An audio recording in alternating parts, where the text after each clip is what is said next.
kwa maana nature ya wachezaji wa Tanzania? No, cha kwanza kabisa approach aliyoitumia kwenye michuano iliyoisha ilikuwa ni approach sahihi, kwa sababu aliweza kuwachukua wachezaji ambao walikuwa kwenye viwango vya juu kwa wakati huo. Ukiangalia setup ya timu yake ilikuwa na especially kwenye defense ilikuwa na wachezaji ambao wamekaa kwa pamoja muda mrefu kwenye level ya club na level ya national team. Kwa maana ya ile backline ya Yanga ilikuwa ni idea nzuri kuwashirikisha wote kwa pamoja, lakini pia kuwapa opportunity wachezaji ambao walikuwa na uwezo na walihitajika kucheza kupata nafasi, mfano Alphonse Mabula. Kwa waliokuwa wengi, na mimi nakumbuka mimi binafsi Watanzania wengi sana ambao walikuwa wananipigia na nani Alphonse anacheza timu gani, watu wengi hawajui kama ni kwanza ni mchezaji wa Tanzania ambaye amecheza timu ya taifa ya Tanzania before, timu za vijana amecheza.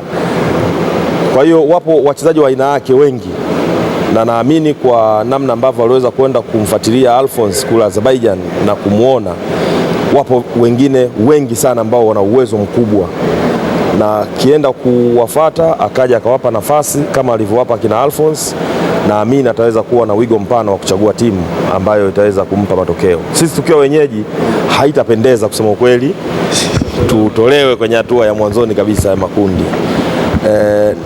Kiuhalisia hatuwezi kusema kwamba pamoja na kuwa wenyeji tunaweza tukawa na uhakika wa kuchukua ubingwa, lakini tufanye vizuri. Kwenye muktadha wa kufanya vizuri unaweza ukauangalia kwa mazingira tofauti. Mojawapo tufuzu hatua ya makundi, tuingie kwenye round of 16 ambao tayari tumefika mwaka huu. Kwa hiyo tumeweka kidogo standard, si ndio? Tukifika round of 16 tukafanikiwa kwenda hatua ya robo finali, kwangu mimi tayari itakuwa ni mafanikio tosha. Kama tukienda nusu semi final na tukafanikiwa kuchukua ubingwa itakuwa ni bonus. Lakini mimi ukiniuliza tukiwa wenyeji na michuano inachezwa hapa Mkapa Stadium, si ndio? Arusha Stadium, uwanja utakuwa umekamilika, naamini basi angalau tufike robo finali. Kwangu mimi itakuwa ni mafanikio makubwa. Unaamini kuna pressure yoyote ile ambayo Taifa Stars inapewa kwa sasa hivi, ukiwasikiliza viongozi wa wizara TFF wanadai kwamba kombe ikiwezekana libaki hapa? Unafikiri kuna pressure yoyote Gamondi anaipata kuelekea kama anatishwa fulani? No, sio kutishwa, ni matarajio. Unajua unapokuwa una aim matokeo makubwa ni lazima uwaze kwa picha kubwa. Kwa hiyo hatuwezi kuzungumzia kufika robo finali kwa kuiwazia robo finali. Ukiwazia finali ukaiwazia ubingwa unaweza kaishia robo finali. Kwa hiyo mimi naiona ni kauli za kwa ajili ya kutengeneza motivation kwa wachezaji, lakini pia kwa mashabiki, na sisi tuwe motivated, tusigeuze ikawa ni pressure kwa kocha na kwa benchi la ufundi na wachezaji.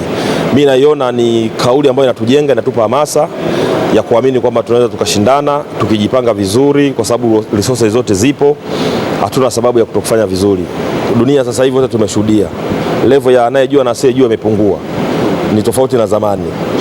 Sasa hivi wachezaji wetu sio washamba kama zamani, tuna wachezaji ambao tayari wana exposure, umeelewa wachezaji ambao wana uwezo wa kushindana.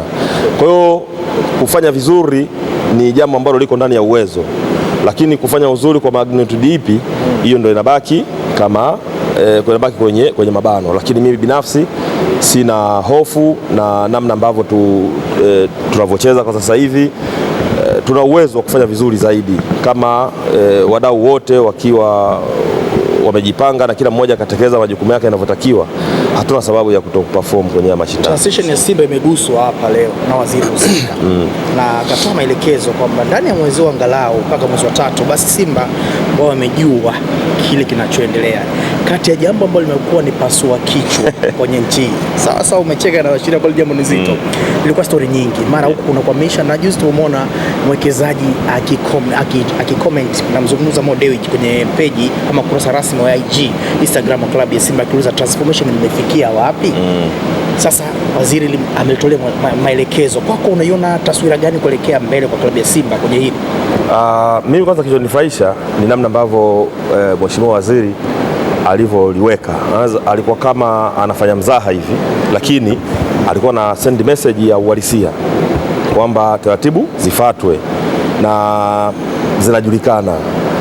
Kama ni katiba imefanywa marekebisho kwenye na wanachama wa klabu ya Simba kupitia mkutano mkuu, yamekuja BMT kwa msajili, basi msajili afanye kazi yake anavyoona inafaa. Yeye hajataka kuingilia kama waziri ili kuona anaweza kwa namna moja ama nyingine anaweza kushawishi au kuleta namna yote ile jambo lifanyike ndivyo sivyo. Amemwagiza msajili kwa mujibu wa taratibu ambazo yeye anazijua na anazisimamia, mchakato ufike mwisho, ambalo kwangu mimi nimeona ni jambo jema, kwa sababu hakuna sababu ya ili jambo kuendelea kuchukua mlolongo mrefu.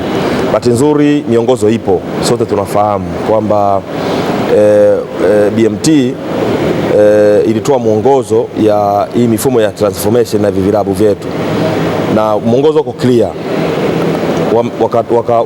Kilichobaki ni vilabu vyenyewe na wanachama kufuata ule mwongozo wakati wanafanya hayo mabadiliko ya katiba zao kuelekea kwenye kufanya hizo transformation zao. Tayari kila kitu kiko clear. Kwa alichosisitiza ni kuachana na siasa. Unajua sisi moja kati ya vitu vinavyotukwamisha ni kuwekeza sana kwenye politics kuliko kwenye uhalisia, si ndio? Bahati nzuri kila kitu kiko clear.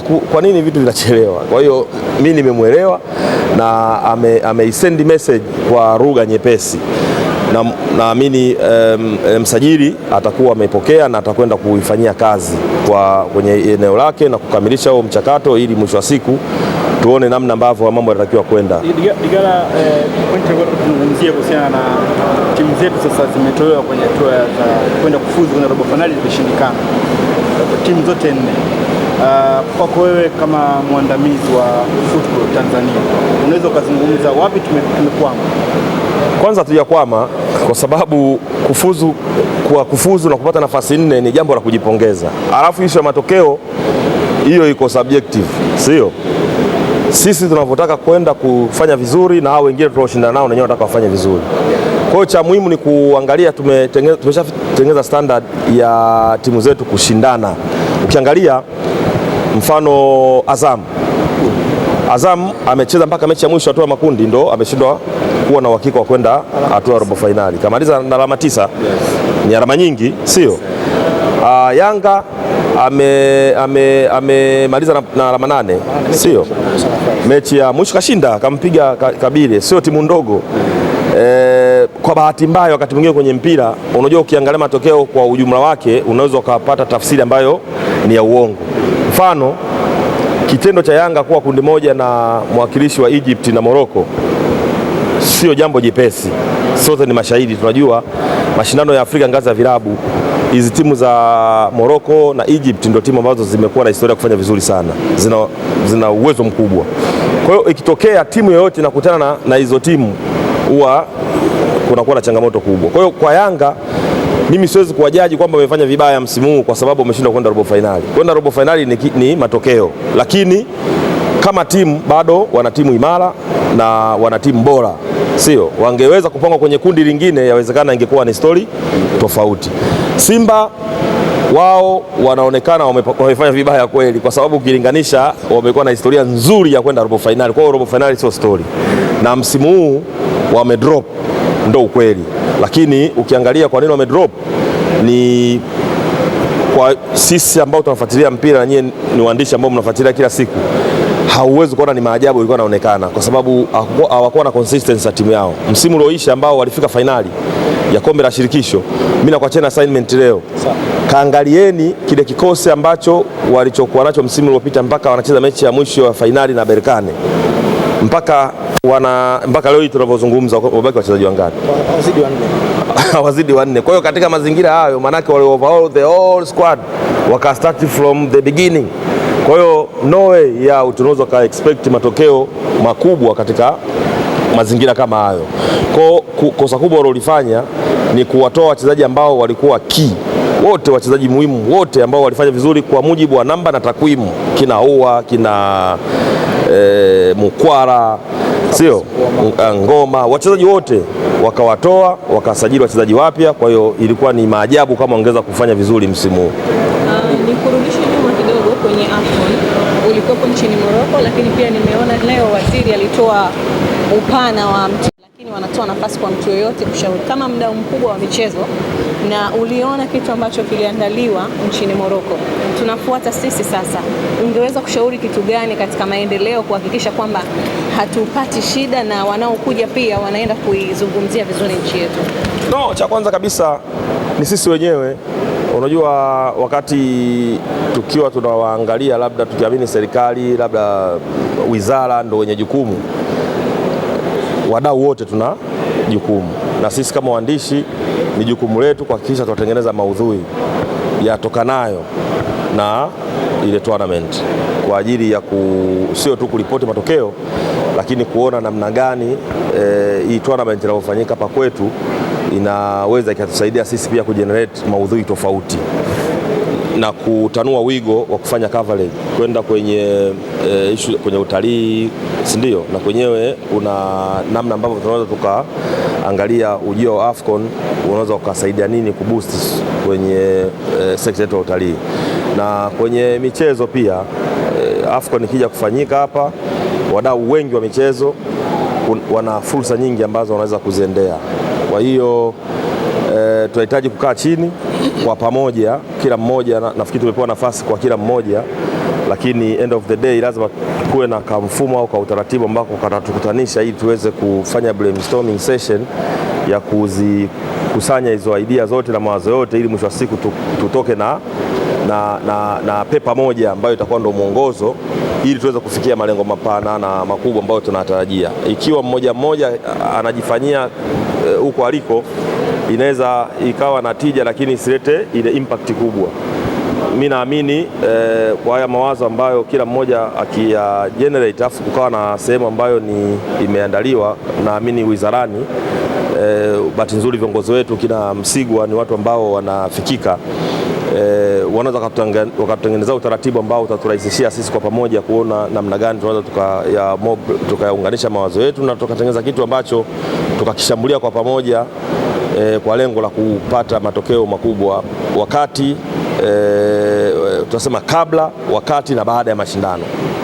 Serikali kwa sasa hivi, mmoja kati ya watu ambao watakaohitajika kwenye kutoa mawazo yao, Legala ukiwemo, kwa sababu unasimamia kwa muda mrefu sana wachezaji, pengine kuelekea kwenye AFCON ya mwakani. Tunazungumzia tumebakiza miezi tu sasa hivi kama sio mwaka. Unafikiri tuende kwenye mlengo upi, kwenye kutafuta vijana kupitia hayo maakademi, sijui shule, ama tuendelee kudili na ligi yetu pamoja na hizi ligi za chini? Ni swali zuri. Unajua kama taasisi yoyote ina miongozo yake namna inavyoendeshwa, sio? Mimi sio sehemu ya TFF, mimi sio sehemu ya wizara, kwa hiyo siwezi kujua wakiwa wamekaa kwenye vikao vyao wao wanapanga nini. Lakini kwa nafasi yangu mimi kama mdau, nimekuwa nikiweka jitihada zangu, nikiamini kwa namna moja ama nyingine nitasupport hiyo mipango ambayo hizo taasisi kubwa zenye majukumu ya kuyasimamia wanayafanya. Mfano, mimi nilisema wakati tulipotangaza kuwa wenyeji wa AFCON, si ndio? Mimi eneo langu ni kuscout na kusaidia kudevelop talents na kuzimarket kwenye masoko ya nje. Mimi ndio vision yangu hiyo, iko clear. Kuscout talent na kuzimarket kwenye masoko ya nje. Kwa hiyo wakati wa AFCON nilisema mimi kama mchango wa kwangu nitaandaa vijana kwenye mifumo yangu mimi ambayo mimi naitumia, sawa, ili by the time inafika AFCON 2027 basi walau kama sio vijana 3 4 ambao watakuwa wanatokana na michakato yangu mimi wawe ni sehemu ya timu ya taifa. Na hivi ninavyozungumza na nyie, naamini hilo litatokea kwa sababu wapo vijana ambao tayari wapo kwenye mifumo, wapo Europe wanacheza timu za vijana chini ya umri wa miaka 19, na mara nyingi nyinyi mnajua mimi ninavyo operate, mimi sio mtu wa makelele. Kwa hiyo huwa ninaamini zaidi wakati wa ujenzi unahitajika vitu vifanyike undercover ili baadaye vitu vitokee, watu wavione. Ukiwa mwanzoni huku, na kwa mfano kijana unampeleka airport anaenda kufanya trial, unakwenda na media kamera, akifika huko sijui trial imekuaje, wakati mwingine haisaidii. Unaweza ukatengeneza matarajio makubwa, lakini pia umtengenezei mazingira yule kijana kuweza kufocus na lile jambo. Kwa hiyo mimi mara nyingi huwa wakati wanakwenda kufanya trials wakiwa wanacheza huko kwenye timu zao za kawaida, huwa uwezo kawaona mpaka baadaye wakishapata platforms kubwa ndio mnawaona. Yes. Kina Alphonse, kina Nova, wengi sana, kina Kachwele, nafikiri mfuatilieni Kachwele. Mimi naamini top striker wa nchi hii. Yes, kabisa. Umeelewa? Mfuatilieni vizuri. Kachwele yuko top kabisa sasa hivi Marekani. Mandeke, Mandeke yuko zake Ulaya, lakini watu hawajui. Kwa hiyo naamini muda utafika watajua yuko nchi gani anafanya nini, lakini au ni baadhi kuwataja kwa uchache. Kwa by 2027 naamini timu ya taifa itakuwa na watu tayari ambao wataisaidia timu ya taifa. Asante.